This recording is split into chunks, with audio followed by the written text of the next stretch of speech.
Carta aos Romanos, capítulo 1. Eu, Paulo, sou um fiel escravo de Jesus Cristo, escolhido como apóstolo autorizado para proclamar o que Deus tem falado e feito. Escrevo esta carta a todos os cristãos de Roma, amigos de Deus. Os escritos sagrados trazem anúncios antigos dos profetas a respeito do Filho de Deus, que mostra suas raízes na história por ser descendente do rei Davi. Sua identidade única de Filho de Deus foi demonstrada pelo Espírito, quando Jesus foi ressuscitado dos mortos e comprovado como Messias, nosso Senhor. Por meio dele, recebemos a graça generosa de sua vida e a urgente tarefa de transmiti-la a outros, para que a recebam quando decidirem pela confiança obediente em Jesus. Vocês são quem são por causa dessa graça e do chamado de Jesus Cristo. E eu os saúdo agora pela graça generosa de Deus, nosso Pai, e do nosso Senhor Jesus, o Messias. Dou graças a Deus por meio de Jesus, por todos vocês. Faço isso em primeiro lugar porque em toda parte recebo notícias da vida de fé que vocês têm, e toda vez que as ouço, dou graças a Deus.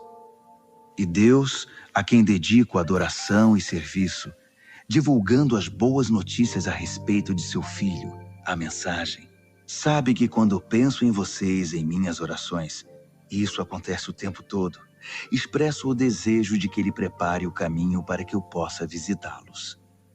Quanto maior a demora, mais eu sofro. Quero muito estar aí para compartilhar o dom de Deus pessoalmente e vê-los crescer fortes diante dos meus olhos. Mas não pensem que farei isso sem querer nada em troca. Vocês têm tanto para me dar quanto eu a vocês. Por favor, amigos, não entendam mal minha dificuldade de visitá-los. Vocês não têm ideia de quantas vezes fiz planos de ir a Roma.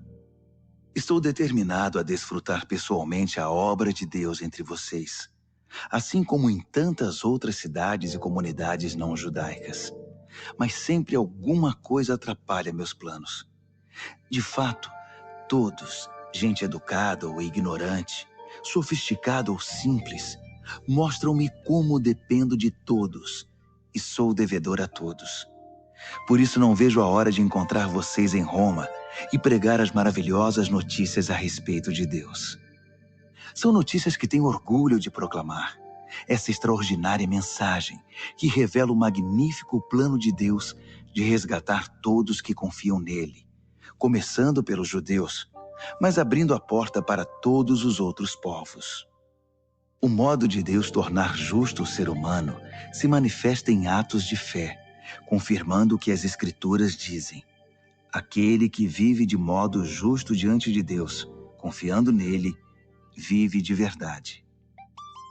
Mas o furor divino é despertado pela falta de confiança do ser humano em Deus, pelos erros repetidos, pelas mentiras acumuladas e pela manipulação da verdade. Mas a verdade essencial sobre Deus é muito clara. Abram os olhos e poderão vê-la. Se analisarem com cuidado o que Deus criou, serão capazes de ver o que os olhos deles não enxergam. O poder eterno, por exemplo, e o mistério do ser divino.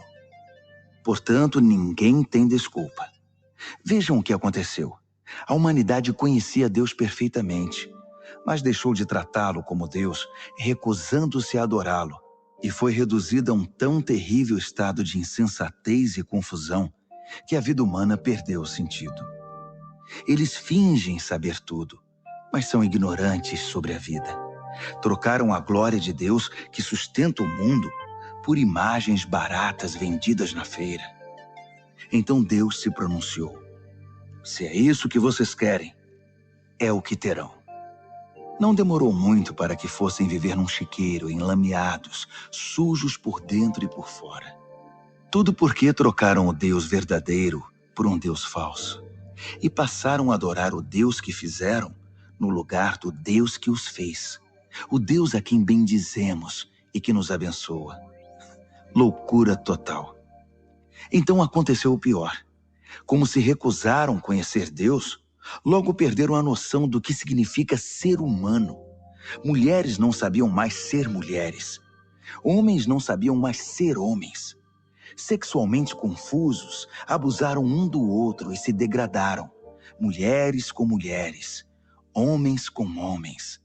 Pura libertinagem, pois de modo algum isso pode ser amor. Mas eles pagaram caro por isso. E como pagaram? São vazios de Deus e do amor divino, perversos, infelizes e sem amor humano.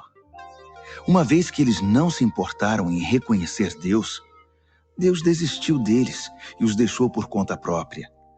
A vida deles agora é uma confusão só, um mal que desce ladeira abaixo.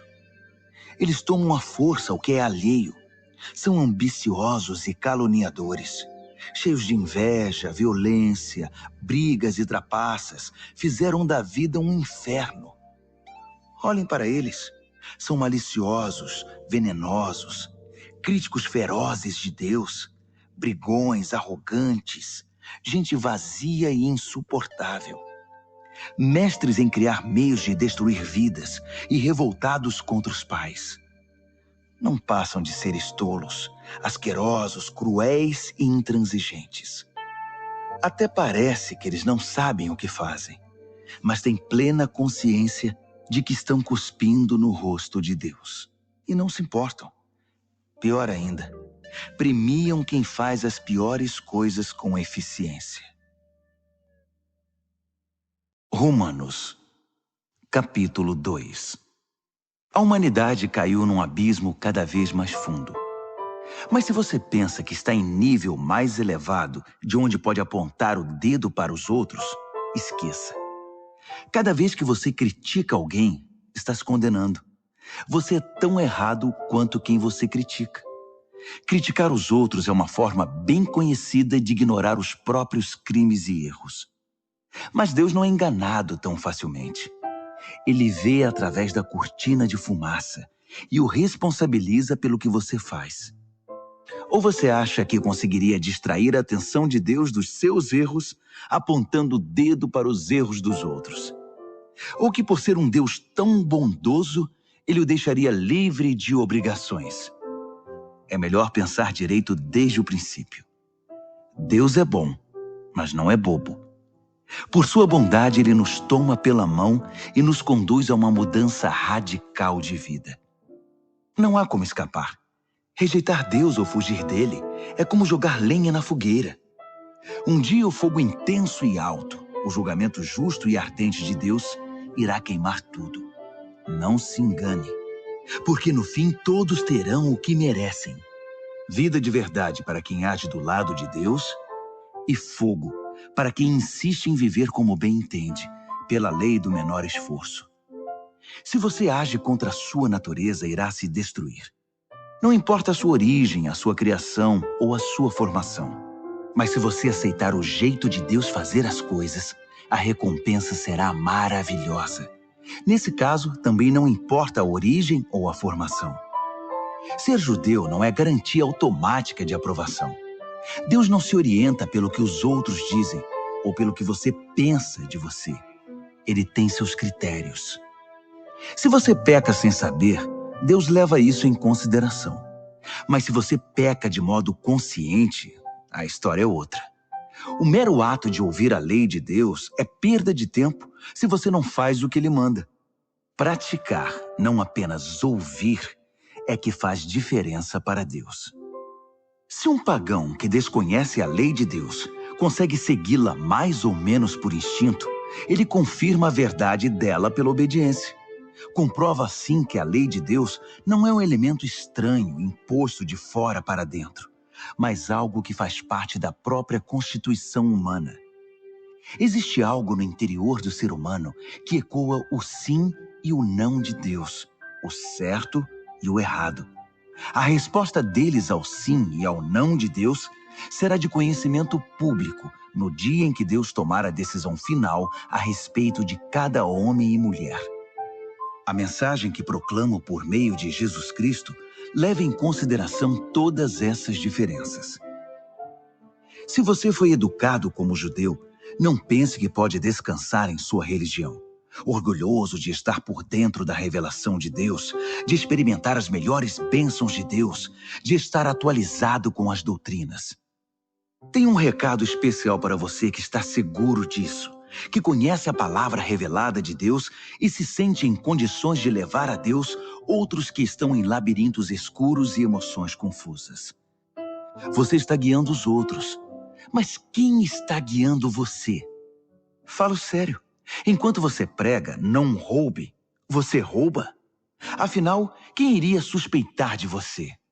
A mesma coisa vale para o adultério e para a idolatria. Você consegue se safar de qualquer situação com discursos eloquentes sobre Deus e sua lei. As Escrituras dizem, é por causa de vocês, judeus, que os pagãos são hostis a Deus. O texto denuncia um problema antigo que não irá se resolver. A circuncisão, o ritual no corpo que marca você como judeu, só terá importância se sua vida estiver de acordo com a lei de Deus. Se não estiver, é pior que não ser circuncidado. O oposto também é verdadeiro. Quem não é circuncidado e vive nos caminhos de Deus é tão bom quanto o circuncidado, e até melhor. É melhor guardar a lei de Deus sem ser circuncidado que quebrá-la sendo circuncidado. Entenda isto. Não é o corte feito por uma faca que o torna judeu. Você se torna judeu pelo que você é. A marca de Deus no coração. Não a da faca na pele é que faz de você um judeu. E a identificação vem de Deus, não de críticos legalistas.